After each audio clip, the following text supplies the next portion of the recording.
চরম রাজনৈতিক সংঘাত দিয়ে শুরু হয়েছিল 2023-24 অর্থ বছর।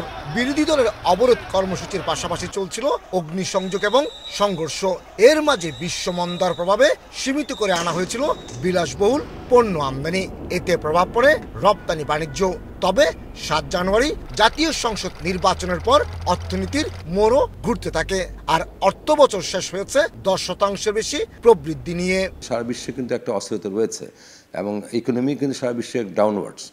এর মধ্যে কিন্তু চট্টগ্রাম বন্দর কিন্তু আপওয়ার্ড ইকোনমি, এবং চট্টগ্রাম বন্দরের আয় পূর্বেকার যে কোনো সময় বৃদ্ধি পেয়েছে। 2023-24 অর্থ বছরে চট্টগ্রাম বন্দরে প্রায় 31,70,000 কন্টেনারের পাশাপাশি 12,40,00,000 মেট্রিক টন পণ্য হ্যান্ডেলিং করেছে।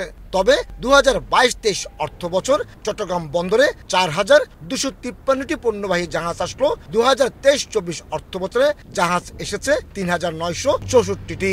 নগদের কাছে সব গ্রাহকই প্রিয়, তাই তো সারা দেশে ক্যাশ আউট চার্জ সবচেয়ে কম। জাহাজের সংখ্যার উপরে আসলে আমাদের ইন্ডেক্সটা নির্ভর করে না। আমাদের মূলত কন্টেনার এবং কার্গো দুই ক্ষেত্রেই আমাদের অগ্রগতি রয়েছে। আমদানি রপ্তানি কার্যক্রম সারা বছরব্যাপী খুবই সুন্দরভাবে হয়েছে এবং আমরা কন্টেনার এবং কার্গো হ্যান্ডলিংয়ের স্ট্যাটিস্টিক্স থেকেই সেটা বুঝতে পারি। এদিকে লক্ষ্যমাত্রা অর্জন না হলো বন্দরকে পুঁজি করে রেকর্ড 69,000 কোটি টাকা রাজস্বের যোগান দিয়েছে চট্টগ্রাম কাস্টম হাউস। 2023-24 অর্থ বছরে লক্ষ্যমাত্রা নির্ধারণ করা হয়েছিল 77,616 কোটি টাকা। তবে আগের অর্থ বছরের চেয়ে প্রায় 8,000 কোটি টাকা বাড়তি রাজস্ব আদায় হয়েছে। ডলার ক্রাইসিস সহ নানাবিধ সমস্যা থাকা সত্ত্বেও আমি মনে করি যথাযথ এইচএস কোড এবং শুল্কায়ন মূল্য অনুযায়ী অ্যাসেসমেন্ট করার কারণে এই প্রবৃদ্ধি অর্জন করা সক্ষম হয়েছে। চট্টগ্রাম বন্দর দিয়ে দেশের আমদানি রপ্তানি বাণিজ্যের 93% সম্পন্ন হয়।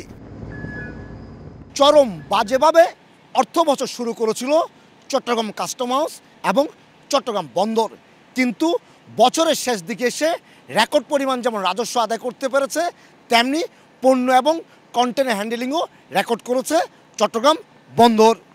চট্টগ্রাম বন্দর থেকে কমল দে, সময় সংবাদ।